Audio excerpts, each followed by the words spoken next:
Even Star Trek Klingons can end up like Kirk and Picard. Star Trek Lower Decks shows how even Klingons can share an unhappy fate that befell Captain James T. Kirk William Shatner and Admiral Jean-Luc Picard Patrick Stewart. In its fifth and final season on Paramount Plus, Star Trek Lower Decks sees the USS Cerritos investigating quantum fissures in space that lead to alternate Star Trek timelines. One-dimensional portal opened up in Klingon space, which led Lieutenants Beckett Mariner Tawny Newsome and Bradward Boimler Jack Quaid to the Klingon homeworld, Konos. Star Trek movies and TV shows are mainly about Starfleet officers seeking out strange new worlds and meeting new life forms, as well as representing the United Federation of Planets in an increasingly complicated galaxy. However, Star Trek also tells stories about what happens to characters at the end of their Starfleet careers, or circumstances where they are forced to leave Starfleet.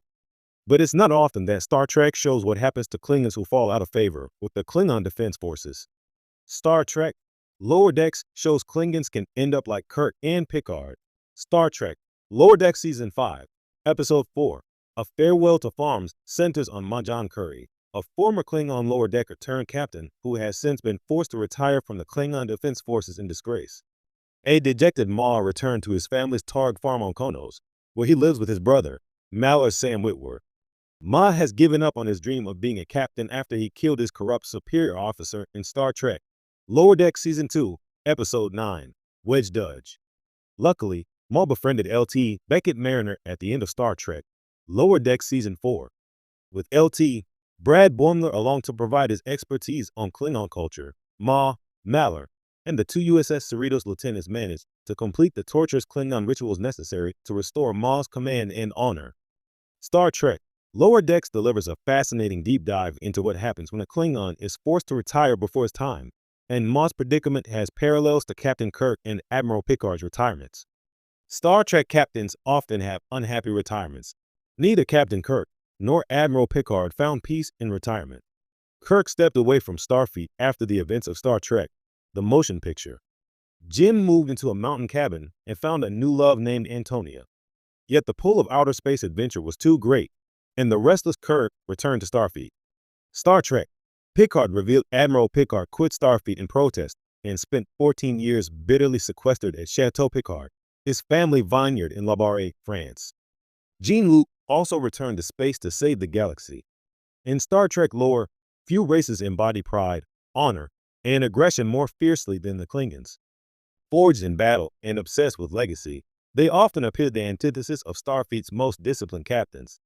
But even Klingons, as wild and brutal as they may seem, are not immune to the introspective fates that befell icons like Captain James T. Kirk and Jean-Luc Picard. In fact, despite their differences, a surprising number of Klingon warriors have walked shockingly similar paths, eventually forced to grapple with identity, age, and legacy, just like their human counterparts. Take Worf, the most prominent Klingon in Star Trek history. Born into a culture of violence but raised by humans, Worf constantly struggled with reconciling the duality within him. His journey across the next generation, Deep Space Nine, and Picard Season 3 echoes many of the same dilemmas Picard himself faced. Loyalty versus duty. Identity versus expectation. Worf, once the brash and temperamental young officer on the Enterprise D, grows into a monk-like figure in Picard, choosing wisdom over war, remarkably close to Picard's evolution from bold captain to reflective elder statesman.